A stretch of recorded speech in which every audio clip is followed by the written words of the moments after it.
Welcome to the Scrum.org Community Podcast, a podcast from the home of Scrum. In this podcast, we feature professional Scrum trainers and other Scrum practitioners sharing their stories and experiences to help learn from the experience of others. We hope you enjoy this episode. Hello and welcome to the Scrum.org Community Podcast. I'm your host, Dave West, CEO here at Scrum.org. In today's podcast, we're discussing an element of the Agile product operating model that's often ignored. And that's the area of procurement, contracts, legal, all those things. Ugh, sounds awful. It might sound strange that in a product approach that we actually worry about procurement, but actually, if you don't, these third-party relationships can ultimately undermine your move to product and to agility in particular. Imagine building a car for a second, the most complex mass-produced product in the world, thousands of different suppliers, complex OEMs, and hierarchies of supply. Imagine trying to build a car using an agile approach.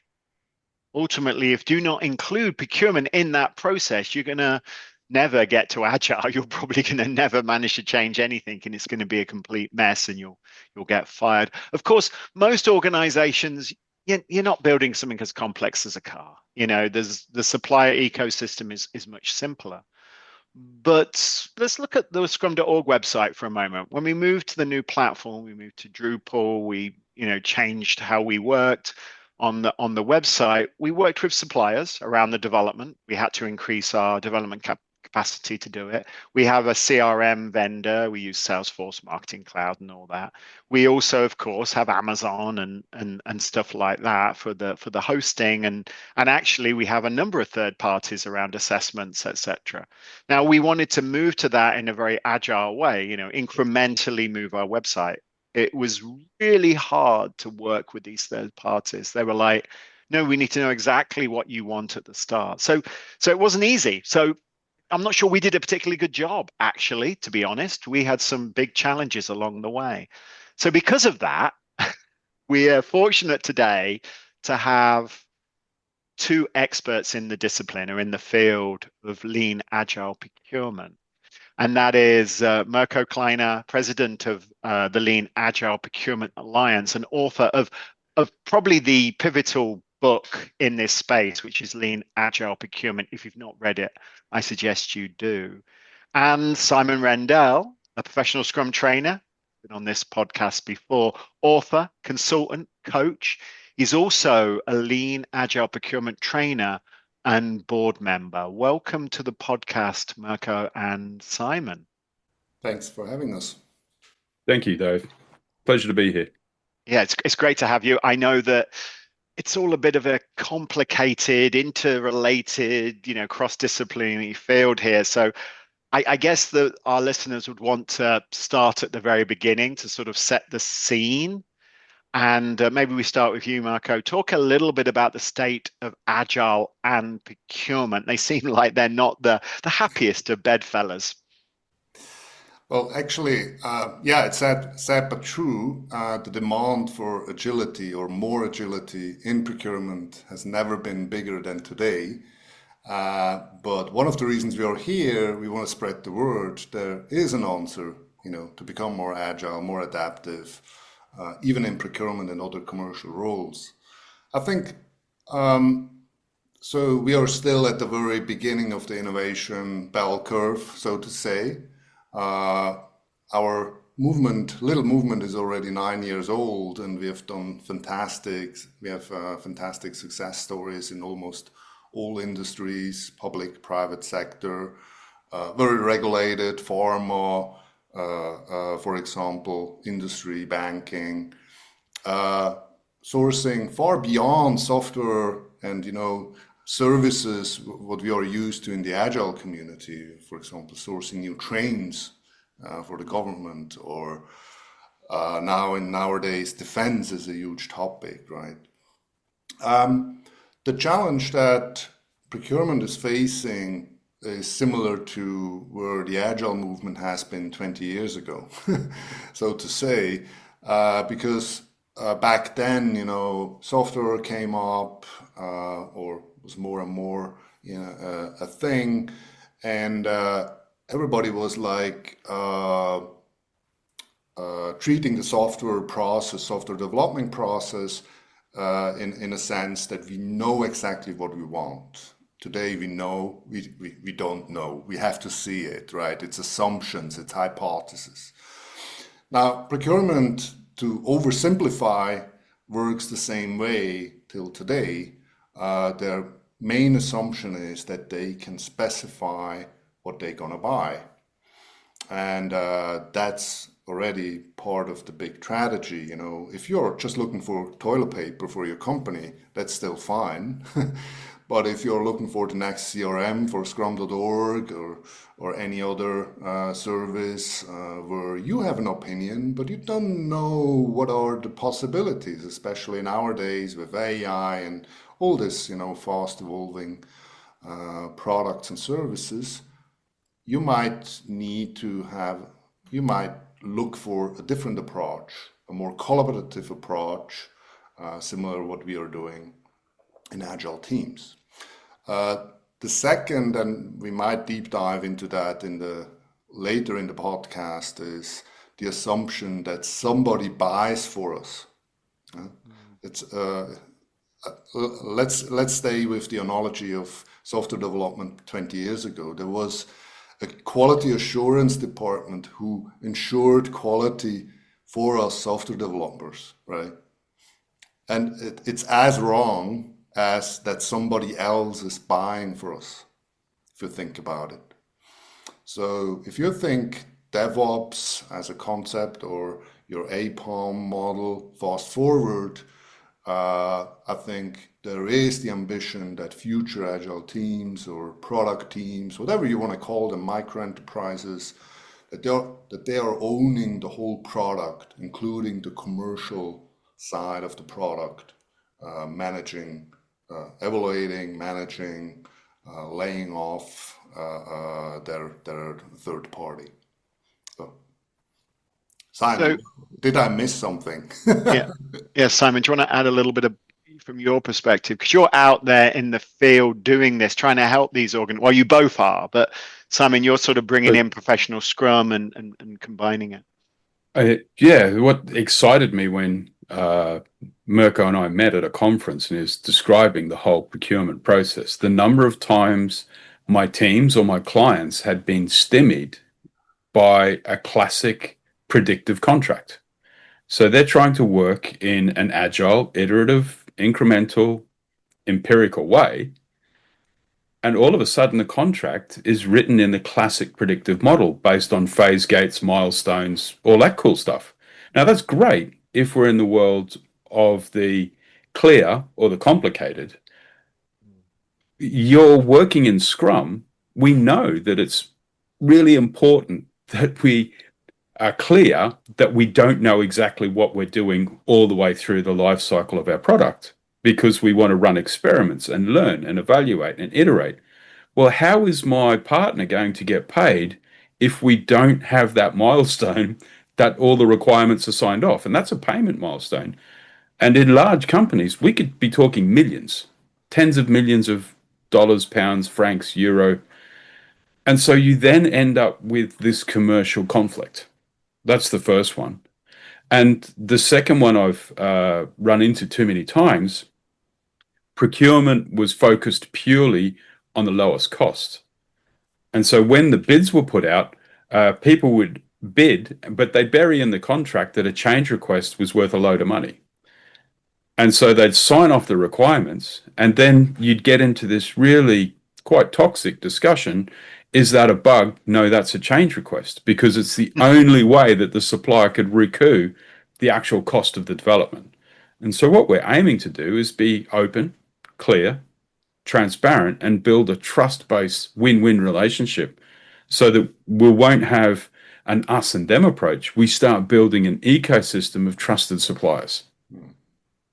It is interesting you bring us one of the sort of case studies that I use a lot when talking about this move to product thinking in particular is SpaceX versus Boeing with respect to manned spaceflight. One of the reasons why Boeing was in such a mess with, obviously a neighbor of ours, got stuck there. She lives in Needham. And Sunita, who was one of the astronauts who got stuck in space, because one of the reasons why they got in such a mess was because the U.S. government, NASA, changed their procurement process to be basically fixed price based on delivery, sort of like, we are going to pay, we believe the value is this of taking a person from the ground, taking them to the International Space Station. Therefore, we'll break it into these 15 segments and fixed price based on very clear goals and incentives. Now, Boeing has never worked in that way before. It's always been time and materials. And Boeing's entire system wasn't built around that. It was built around a completely different model. And because of that, it was one of the many reasons, but it sort of fell apart. And so one of the reasons why procurement is so front and center in APOM is, one, because Simon does go on a bit and you have to sort of listen to him occasionally. But the second reason is honestly because this case study is perfect example of a different philosophy. And the other thing that was interesting about this was the way in which it was goal oriented. It was about outcomes, very clear outcomes, that you need to have an engine that can do this stuff.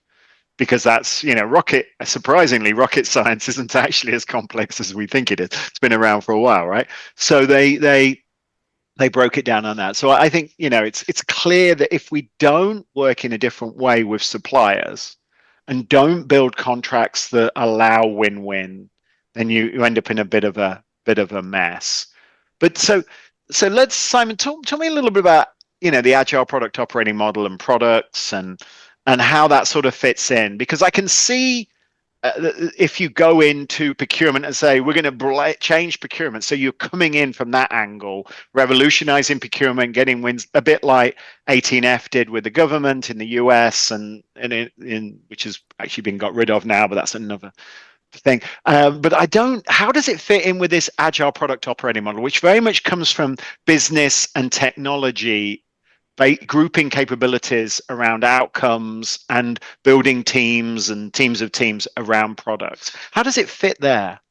So it's rather pivotal in the fact that it sets up the space for the teams to connect and work together. You can even use the LAP canvas for teams to agree connection points. Now, the wonderful thing about Scrum is it's very articulate about a single team. However, when you get to multiple teams, portfolio, enterprise, you're on your own. Yeah. And this is where the APOM model is beautiful, because it offers an organizational approach based on principles that each organization can customize to suit their context, their people, and their delivery. Now, as we've started saying, that setting ourselves up with our partners, our suppliers, that's procurement.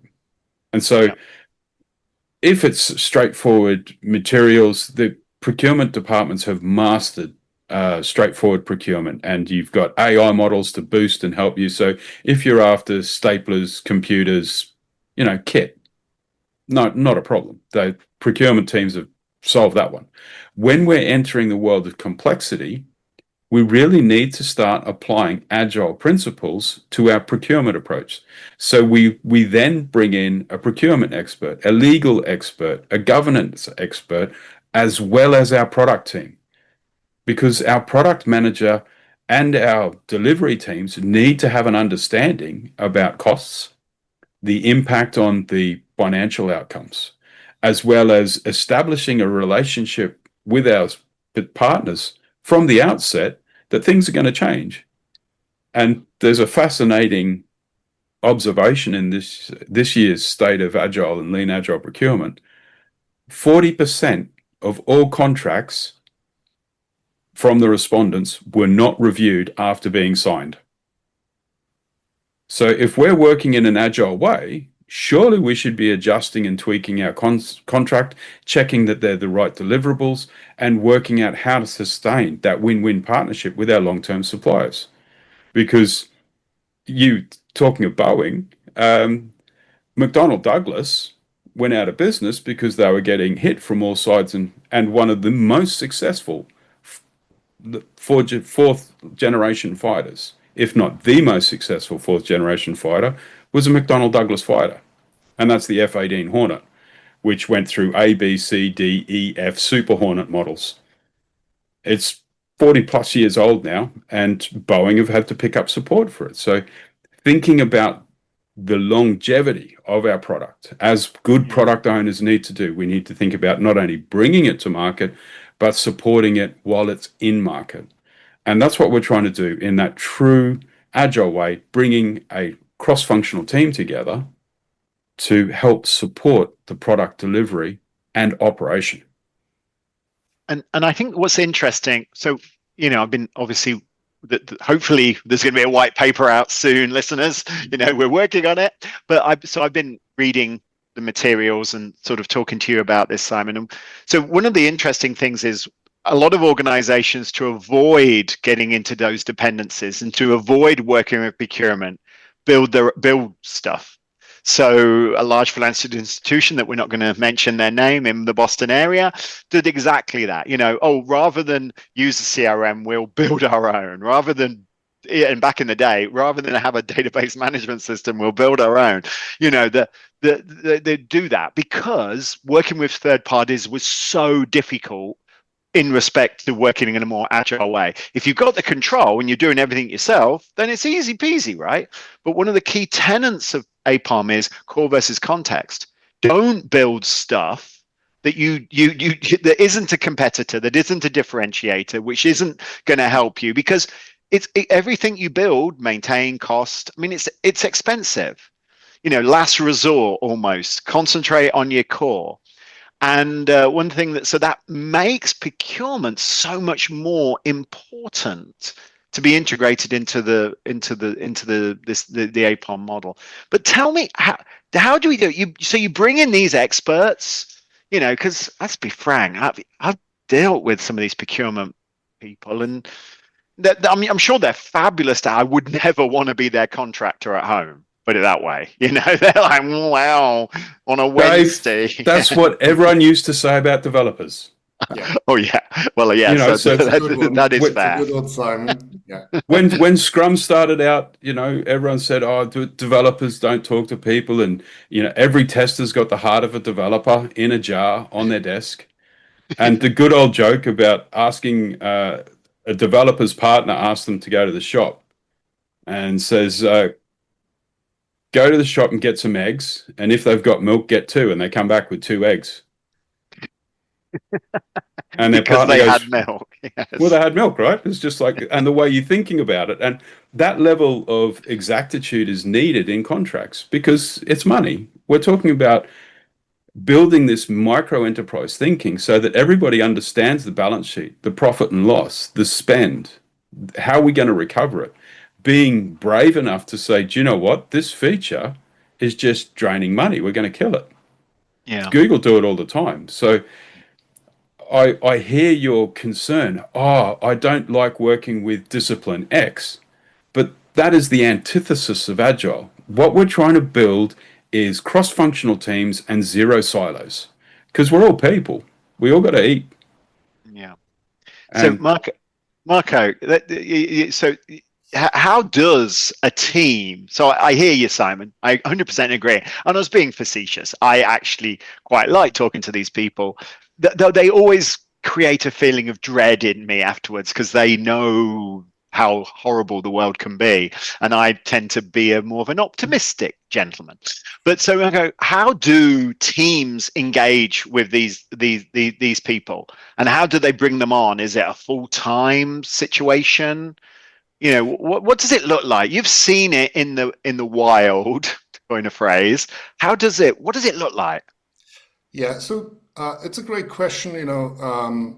It depends on their maturity, right? Yeah. I mean, your agile product operating model, some have just started, let's be frank, right? And so procurement has just started on their journey, maybe, or maybe not. So that's kind of the first advice that Simon and all of us give. If there is a transitional agile adoption ongoing, think about commercial roles and parts of the organization, because there is a huge leverage. We have from studies we know that in private sector, commercial roles are in average responsible for up to 80% of revenues. Yeah. Okay. So if we can get 100% faster in procurement, if we can get, better value for money into the product teams, that has a direct impact on the business. So it's not just, oh yeah, once we have time, we're going to transform procurement. No, you should start there actually, together with the strategy and product and so on. So that's one thing. So just generally, so one tip, if you are running a transformation, think about to add people from supply chain management, procurement, if you are on the supplier side, from sales, account management, and so on. By the way, think about your top 3 strategic partners. Why don't we include them in our agile transformation? Yeah. Now, the second perspective I'd like to give is, what does a potential should state from a maturity look like? Now, we have examples out there in the market. Roche is in a very good state currently. They have, for example, turned their whole procurement excellence organization into a insights and enablement organization. So what does that mean for a product organization, or in their case, R&D organizations and so forth? Well, from a product perspective, they get all the services, all the insights, all the data is platformized, right? So it's just self-service. So there is no more a process, or now we need to go through, procurement process and it's a bottleneck, it will take ages. No, it's just self-service. Now, if something is complex, we need to build a new strategic partner, or we need to develop an existing partnership, or we even think about a new supply chain, then these people, these capabilities, like in a DevOps team, we need them as close as possible. Yeah. So it could be that they are embedded in our product organization because it's just strategic. And I want to put the emphasis on, Simon mentioned several times cross-functional. Well, we are currently lifting cross-functional to cross-company. So your product organization, you might not be familiar, or it's not maybe not obvious on the first sight. You're focusing just on your internal team and team of teams. But think for a second, are there some strategic partners, and there would be value if you have a joint planning, if we would have joint dailies, a shared impediment backlog, and so on and so on. So that would, increase our, improve our collaboration and co-innovation capabilities. And last comment, Simon, then you can jump in. And all of that needs to be supported by the legal foundation. So that's also something we have to enable the legal teams, compliance officers and so forth, that they have an understanding about Agile, about all the possibilities of Agile contracts, so that those contracts are no more separating the organization and the management of the risk is done by the contract. No, the contracts should enable agility cross-company, and we need to figure out how to deal with the risk, how to deal with the governance model, cash out, co-invest, even, sharing of potential failures. And that's what we are doing. So we have created a whole framework we call of agile contracts. We call it the home of agile contract. And yeah, so think about how strategic are your third party. Then you might need this capability of dealing, evaluating all the commercial stuff. You need this capability in your team or team of teams organization. And at the same time, invest in digitalization that procurement becomes a platform. By the way, HR, same thing. Finance, same thing, right? So if somebody comes up with a new product idea, and that's the vision of a product operating model, everything is there, and the organization is more like Hire is operating, Hire the Chinese company, which turned into over 5,000 micro enterprises, self-organized, self-managed, even the commercial. They have an open strategy, that they're open to define their own salaries and participation on success and product, everything. You wouldn't expect that in a Chinese context. And you can't operate more than 5,000 micro enterprises or team of teams if you don't have the platforms that support them, not just procurement, as I said. Simon, you wanted to add something? Yeah, it's thinking about bringing your people from HR, from legal, from compliance, from procurement together. They could support a product, or if your product's big enough, a portfolio. So that would sit at your Nexus daily if you're using Scrum.org's Nexus framework, or a portfolio daily event, so that risk is managed by resolving it. Yeah. The traditional model of putting it on the risk log and going, I accept that, is naive at best. There's been a number of big projects that have come awry of just going, I accept that risk. The F-35, the single largest overspend in defence history. Within the UK, there's been a series of clangers. The high speed rail, HS2, the aircraft carriers, where they ripped out the jet launching system, the Catabar, which is blue. It would have been cheaper to leave the thing in, and we would be able to work with other air forces. But the NHS IT system, so they're the three that come to mind just in the UK where I'm operating. Having that discussion with those people at a daily basis means that you have credible, broad-ranged advice to support your product leadership, who are ultimately, they're the mini CEOs. That's the model we're promoting, right? That's the APOM model, because they're the mini CEO, as Mirko's saying, looking after their micro enterprise or enterprise if it's a big enough chunk of pie. So they should be talking to their chief of HR, chief of legal, chief of compliance, chief of procurement. And particularly if we're managing money, it's my dad always taught me the golden rule of business is whoever's got the gold makes the rules. That's the rules. Yeah. So we better know how much gold we've got and where it's coming from. And who better to advise us than our procurement experts? And we're not, it takes so long to become an expert in a domain. You don't need to be an expert in a domain. You need to have those experts help working together as a collaborative team. Yeah. And I want to give a very practical tip to some of the,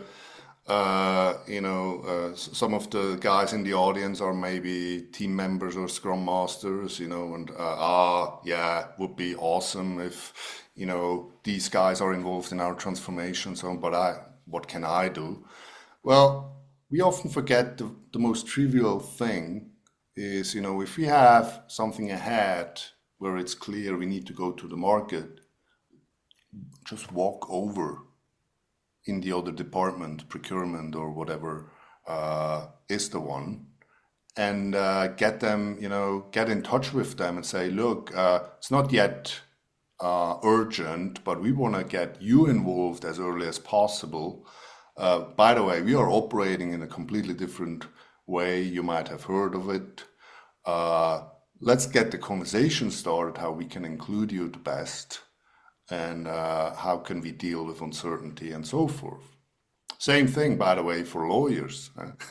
I needed to laugh before Dave, where he said, "Oh, I don't know how, these guys in procurement." Well, people are even more afraid of lawyers, but same story with them. They're the last in the chain.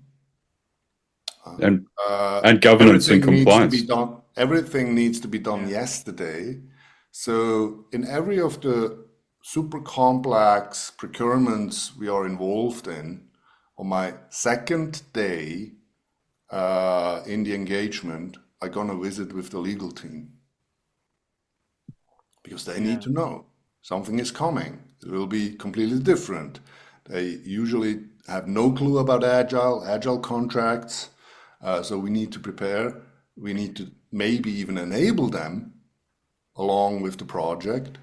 So and they're very welcoming. They're very, very much appreciating that they are getting involved so early. They are. I have the same experience. However, it is very clear very quickly that the goals between a product who's ultimately trying to push, to innovate, to deliver new value, to do things in a very different way, their goals do not align with the goals of usually centralized, particularly legal departments. And because legal departments is ultimately to reduce risk and to basically say no, and any change is a risk. So one thing that I've always, and I like about the Lean Agile Procurement approach is with the, trendy things like canvases or whatever you want to call them, but the mechanism that you use to get everybody on the same page about goals, or, which is often the case, the disalignment, make it transparent. Simon has taught me professional Scrum. I was using Scrum before I joined Scrum.org, but over the last 10 years, he has, and a few others have continually hit me with this professional Scrum hammer. And one of the most important jobs as a Scrum Master, and I know this is a different scale often, but is to make things transparent. That's their job. If you make them transparent and then involve the right people, then magic tends to happen. Yeah. And so one of the most important things we do when engaging legal isn't just going and having a cup of coffee with them, though I do recommend that, particularly if they're buying, but is to actually try to get these goals very transparent, because then the CEO wants everything. The CEO wants no risk, wants massive innovation, and we live in a world of not, you can't have everything. You can't have your cake. You can't eat it. You can't, if you're going to get drunk tonight, you're going to have a hangover tomorrow. We live in that world, and you have to make these things, and choices need to be made. Is that a key, do you think, this transparency thing? I think I can start and then Simon, please add. I think that's exactly where we are. That's the core value beside the value of operating on a win-win mindset, is creating, a transparent, collaborative approach where, for example, in a kickoff, usually, in a standard procurement kickoff, it would be procurement and some stakeholders, that's it. No, we add everybody that has something to say, even lawyers, compliance officer, if it's, data security or whatsoever. And because at the very beginning of something, it could be a new product in your sense, right? Or a new aspect of the product. The most important thing is to get an alignment very early, and also to have the transparency about risks, gray zones, and where people see potential impediments, etc., and we can accept it or not. And the same thing we apply with the vendors, because traditionally we write documents, we send it over the fence, we expect proposals, And there is so much misunderstanding, right? Which leads to a lot of costs, which leads to a lot of friction, delays over budget, and so forth and so forth. So it's so powerful just to co-create a proposal.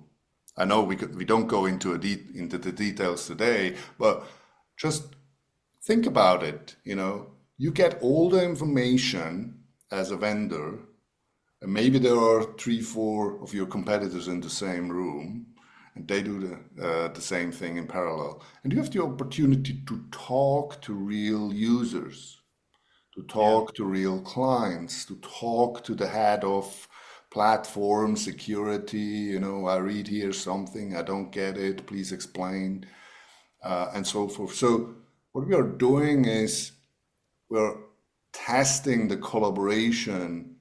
Somebody once said it's like speed dating before getting married.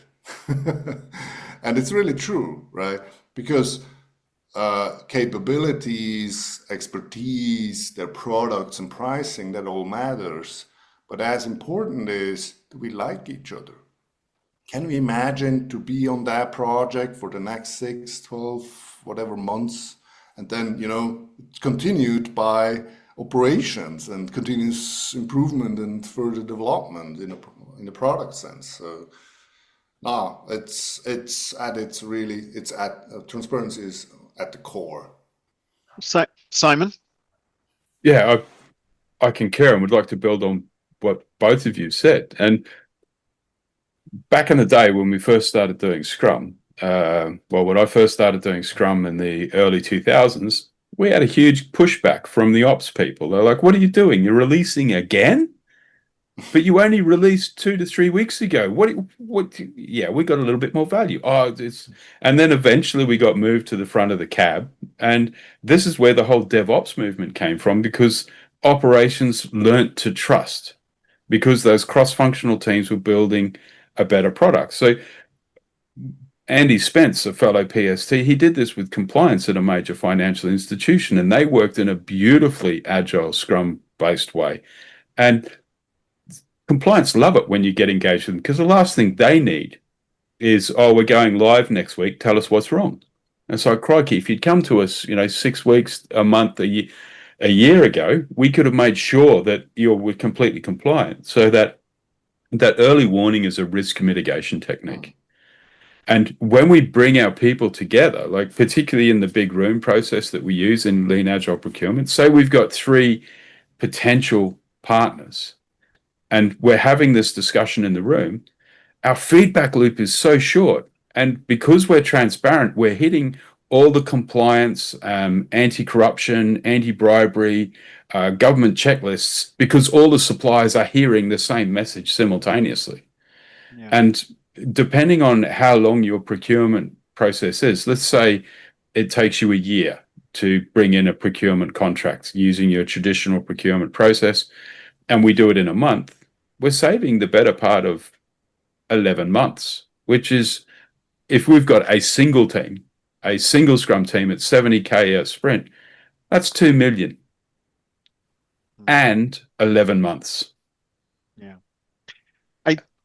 I think that it's transparency, but it's also regular inspection. It's not just because, you talked about the high speed rail link, and I know a little bit about that because my cousin was part of the consulting team there, and he used to, over a pint of IPA, which he liked to drink, he'd talk about it, and without breaking any confidentialities. And one of the issues wasn't actually the initial goals, it was the fact goals over time, and nobody wanted to rock the boat, nobody observed stuff, it was no continuous inspection and adaptation, and appreciate some of these goals were untenable. They were just impossible. That's not saying they're bad goals. It's not saying anything else. It's just it's transparency, frequency, etc. Mirko? You raised a very important thing in inspection and adaptation. Now, let's put procurement on. What means that in the sense of procurement? Yeah. So imagine you are a startup or an investor in a startup, and the whole business case is worth it 100 millions. Yeah. Would you ever fund the startup with 100 millions at once? No. It's obvious, right? But that's what we do with procurement. Because in a complex strategic space, it's as uncertain if those assumptions, if this partner will, or this new service we gonna build together with the partner or whatever it is, will be successful. So what Lean Agile Procurement does is it prioritizes even procurements and slices it down to the most promising hypothesis first. So we are applying the 2080 rule, right?